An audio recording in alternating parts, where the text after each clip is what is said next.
Good morning. आज मी केली होती दह्याची कढी. ती कशी केली ते आपण बघून घेऊया. सर्वप्रथम इथे वाटण वाटून घेतलेलं आहे. त्यासाठी मी ओलं खोबरं घेतलेलं आहे. अर्धा उभा चिरून कांदा घेतलेला आहे. 3-4 लसणाच्या पाकळ्या घेतलेल्या आहेत. 1 मिरची आणि इथे कोथिंबीर घेतलेली आहे. त्याच्यामध्ये हळद टाकलेली आहे. ते हे छान मिक्सरला वाटून घेऊया.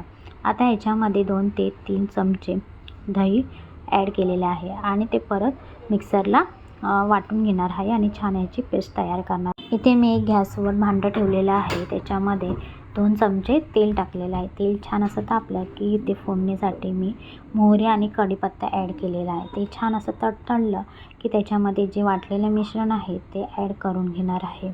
इथे आपल्याला जेवढी कढी पातळ पाहिजे असेल त्यानुसार आपण इथे पाणी ॲड करून घेणार आहोत.